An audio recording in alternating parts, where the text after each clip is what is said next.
Indur model హైస్కూల్లో drugs రహదారి భద్రతపై అవగాహన సదస్సు.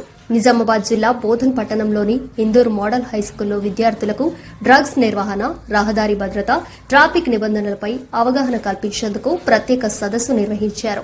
ఈ సందర్భంగా సిపి సాయి చైతన్య మాట్లాడుతూ విద్యార్థులు మాదక ద్రవ్యాలకు పూర్తిగా దూరంగా ఉండాలని, చెడు అలవాట్లకు జీవితాన్ని నాశనం చేస్తాయని అన్నారు. విద్యార్థులు తమ లక్ష్యాలను సాధించాలంటే చదువుపై దృష్టి సారించి మంచి స్నేహితులను ఎంచుకోవాలని సూచించారు. అలాగే ద్విచక్ర వాహనాలపై ప్రయాణించే సమయంలో తప్పనిసరిగా హెల్మెట్ ధరించాలని, ట్రిపుల్ రైడింగ్ చేయకూడదని, ట్రాఫిక్ నిబంధనలు పాటించడం ద్వారా ప్రమాదాలను నివారించవచ్చని వివరించారు. ఏసీపీ శ్రీనివాస్ మాట్లాడుతూ యువత మాదక ద్రవ్యాల బారిన పడకుండా అప్రమత్తంగా ఉండాలని, ఎవరైనా డ్రగ్స్ విక్రయిస్తున్నట్లు లేదా వినియోగిస్తున్నట్లు తెలిసినా వెంటనే పోలీసులకు సమాచారం అందించాలని కోరారు. సీఐ వెంకటనారాయణ మాట్లాడుతూ చట్టాల పట్ల గౌరవం కలిగి బాధ్యతాయుతమైన పౌరులుగా ఎదగాలని, విద్యార్థులు తమ భవిష్యత్తును దృష్టిలో పెట్టుకుని క్రమశిక్షణతో ముందుకు సాగాలని సూచించారు.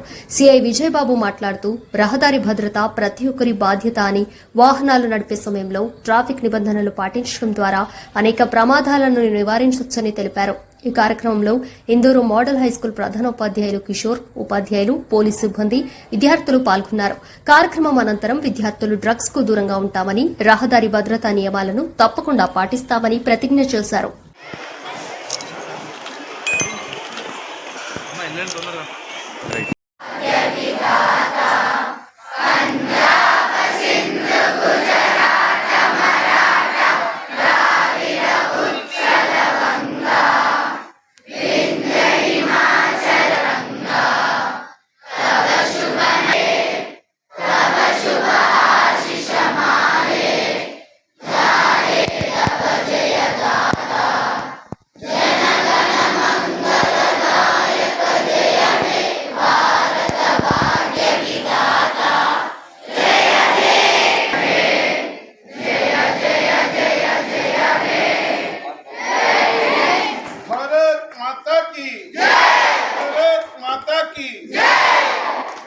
Stand up, go to classes. జనాలకి మనందరికీ కూడా ఒక బాస్ ఉన్న వ్యక్తి పిల్లల్లో డ్రగ్స్ తీసేయాలనే దానిలో వచ్చారు.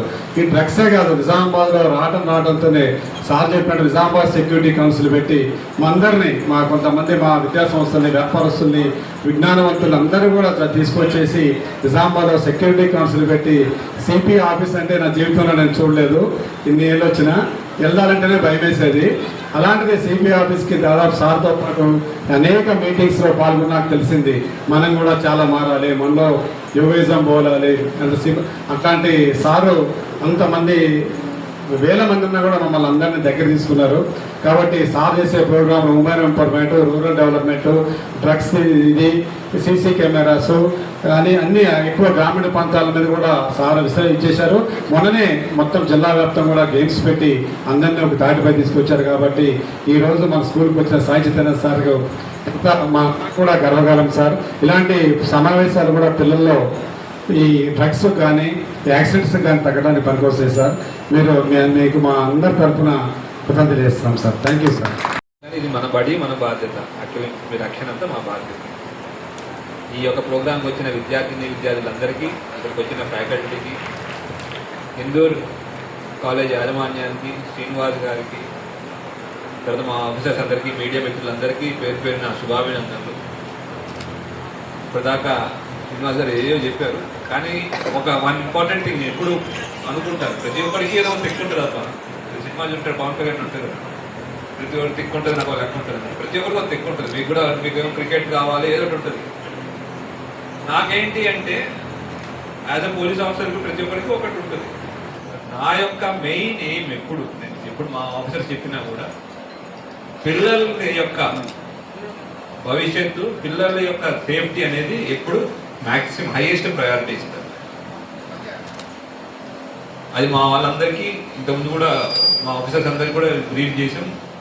ఆ ఉద్దేశంతోనే నేను రెగ్యులర్గా స్కూల్లో రావడం కానీ, విజిట్ చేయడం కానీ చేస్తూ ఉంటాను. అయితే ఇవాళ మీటింగ్ పెట్టడానికి కారణం డ్రగ్స్ గురించి అయింది అన్నాం. ఎందుకు చెప్తానండి డ్రగ్స్ గురించి? మీకు చెప్పాల్సిన అవసరం లేదు. మీరు డ్రగ్స్ తీసుకుంటున్నారనా? కాదు కదా. మరి మీకెందుకు వచ్చి చెప్తున్నాను? ఇక్కడికి వచ్చి మీకు అందరికి చెప్పే ఉద్దేశం ఏంటి అంటే, మీరు డ్రగ్స్ తీసుకుంటున్నారని కాదు, మీకు మీ ఇంట్లోకి వెళ్ళి ఆడుతున్నప్పుడు కానీ మీ వీధిలో కానీ ఎక్కడైనా డ్రగ్స్ తీసుకునే వాళ్ళు మిమ్మల్ని ఇన్ఫ్లుయెన్స్ చేయడం కానీ మిమ్మల్ని ఇబ్బంది పెట్టే కానీ అవకాశం ఉంటుంది. దాని నుంచి మీరు దూరంగా ఎట్లా ఉండాలి అనేది మీకు తెలియాలి. అట్లానే కొంతమంది ఉంటారు, సినిమాలో చూస్తూ ఉంటాం కదా, ఎవడో చెడిపోయినాడు వస్తాడు, నేర్పిస్తాడు, వెళ్తాడు. ఈ డ్రగ్స్ అనే సమస్య ఈ మధ్య కాలంలో పెరిగింది. ఎందుకు పెరిగింది ఎవరైనా ఆలోచించారా? నేను ఇక్కడ రాకముందు నార్కోటిక్స్ లో పనిచేశాను, దీని మీద స్టడీ చేశాను. యాక్చువల్లీ ఇంతకుముందు మన చుట్టుపక్కల ఉన్న నైబరింగ్ కంట్రీస్ దాంతో బాగా మంచి రిలేషన్షిప్ ఉందా? మన నైబరింగ్ కంట్రీస్ ఏమేమి ఉన్నాయి? గట్టి చెప్పండి రా. ఓకే, పాకిస్తాన్తో మంచి రిలేషన్షిప్ ఉందా? ఇంకోటి ఏముంది? చైనాతో మంచి రిలేషన్షిప్ ఉందా?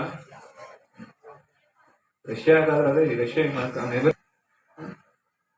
సో ఇంతకుముందు గొడవ అయ్యేటప్పుడు ఏం చేసేవాళ్ళు? 11 అటాక్ ముంబై మీద అటాక్ అయింది.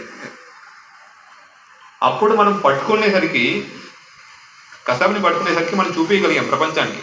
చూస్తారా మీరు, మన దేశ భవిష్యత్తు ఎక్కడుంటుంది అంటే పిల్లల్లో ఉంటుంది, స్టూడెంట్స్ లో ఉంటుంది. వాళ్ళని చెడగొట్టాలి అంటే ఈ డ్రగ్స్ అనే ఆయుధం వాడుకుని చెడగొట్టాలనే ప్లాన్ తో వచ్చారు. దానివల్ల ఈ మధ్య కాలంలో డ్రగ్స్ యొక్క ప్రాబల్యం పెరగడం లాంటివి జరుగుతాం. ఇందులో డ్రగ్స్ లో ఏ కొత్త కనిపెట్టింది ఏం లేదు, ఎప్పటి నుంచో ఉన్నవే. ఇప్పుడు ఎందుకు పెరుగుతుంది అంటే మనల్ని ఓడించలేక, యుద్ధంలో ఓడించలేక బయట వేరే దేశం యొక్క శక్తులు, కుయుక్తులు. ఇప్పుడు సైబర్ క్రైమ్ కూడా పెరిగింది. ఎవరు నడిపిస్తారు? $10 లక్షల లాటరీ గెలిచారు, జస్ట్ ఇంత కడితే వచ్చేస్తుంది, మీకు లాటరీ వస్తుంది. మీ ఆధార్ కార్డు కావాలి, ఫేస్బుక్, పాన్ కార్డు కావాలంటే మీకు కావాలి, మీ పేరెంట్స్కి వస్తుంది. నేను ఇవన్నీ మీకెందుకు చెప్తున్నాను? మీరు మీ పేరెంట్స్కి, మీ చుట్టుపక్కల వాళ్ళకి చెప్పాలి. ఇంట్లో మీ అమ్మగారికి చెప్పాలి, మీ నాన్నగారికి చెప్పాలి, ఇట్లా వచ్చారు, చాలా వచ్చారు.